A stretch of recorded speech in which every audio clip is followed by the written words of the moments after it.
Hi and welcome to another episode of Diaries of an Escort and Porn Star with me, Blaize. If you haven't seen my videos before, I do suggest that you watch my other ones because they do carry on kind of like in narrative order, but soon they wouldn't be and they'll be talking about different things. But to the rest of you who do know my videos, then as you can tell, I've changed my hair. It's needed changing for quite a long time. I've just haven't been asked to do it, and then I got into the mood of changing it and I didn't know what to go with. I wanted to go back to blue and purple, but a lot of people said go back to black and red because that's kind of my signature look, like how I was in all my previous films, so I've gone back to that. It's very surprising since I've only been doing my videos for about 2 to 3 weeks now, and I've got like over 2,500 views, and that's bloody brilliant considering I'm so new to the whole YouTube community and blogging, and I didn't think it would get that many views so far. So thank you for viewing anyway, and please comment, you know, because that's what I thrive on, because this whole thing is supposed to be like educational, and I don't mind answering any question at all about either my work, my job, anything really. I just really want this to be educational and informative to eradicate any bad press that sex workers have been having, especially the gay ones and stuff, because you can just go into a club nowadays and you talk to a person and someone says, oh, what do you do? And I go, oh, well, I'm a porn star. Or you know, it's very taboo trying to say, oh, what do you do for a living? You've got a very nice flat. I'm like, I'm an escort. And instantly you're tarred with the same brush, and that's what young people, old people, just, you know, there's so many different people who are just very prejudiced and very uninformed about this. So this is what I'm doing my blogs, and if you're new to watch my blogs, please watch my other ones and comment, because I have mentioned quite a lot of stuff there, but I'm also going to be carrying on some things I've said in my previous videos which I forgot to add. Since I've been doing these videos, a lot of people have come up to me, well, I say a lot, a few, have come up to me and saying, oh, I'm really considering escorting and stuff, and I've been asked, offered loads of money for sex, and then I look at their age and it's like they're 16. Now, I can't stress enough to all these underage people, whether you're 17, 16, 14 or whatever, please do not go with these people, even if they're offering you a vast amount of money. When you're underage, especially like the 16, 17 mark, even though you're illegal to have sex, it's still, you know, wrong even to be selling your body at that age. I mean, even 18, I know I started then, but you know, you're still a child. I mean, you can understand that you're very mature and everything, but you know, you just attract them bad people. I mean, I know some of them are good, but in majority of cases they are going to be bad, and they're not going to treat you as a proper person. They just want you for your body, to take your virginity, and to be honest, it's borderline illegal, especially if you're any younger.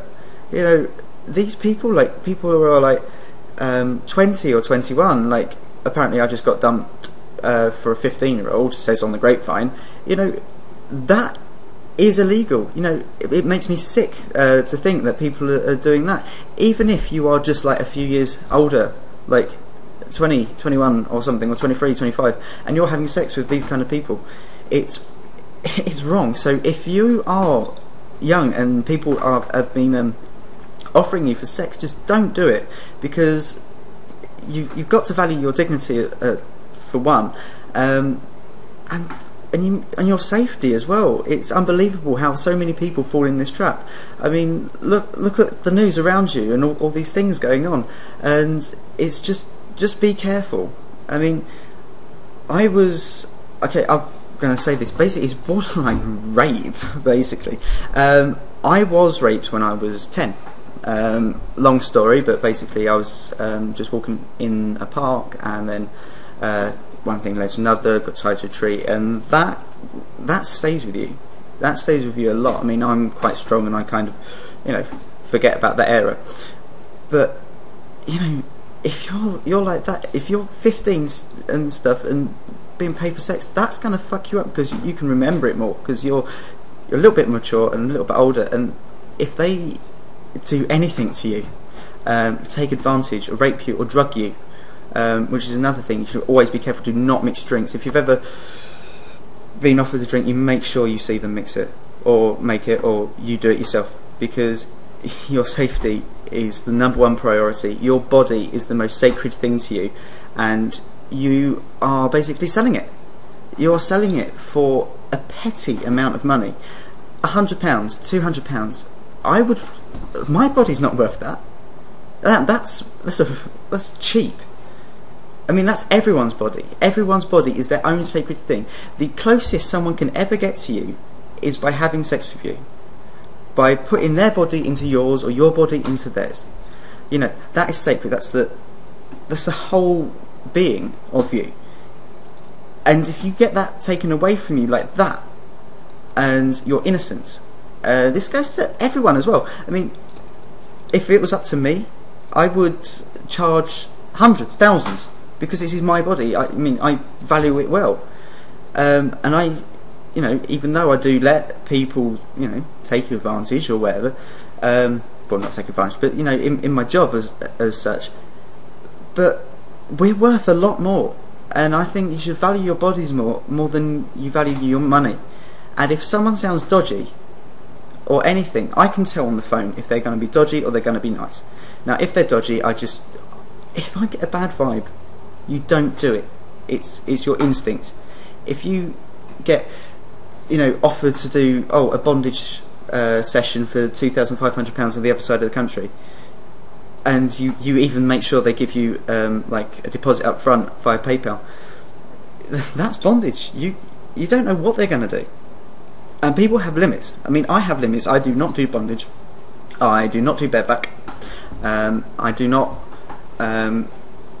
do water sports or hard sports or anything like that. I hate spanking.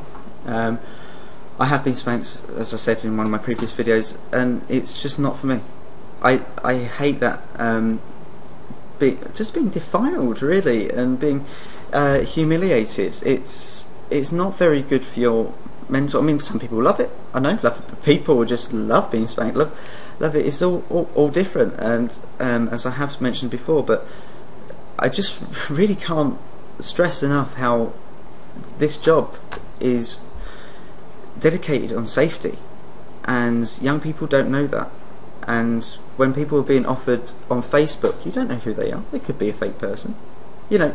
So this is what this blog's really about, is just to get out there to them. I'm stressing so much, to just don't do it.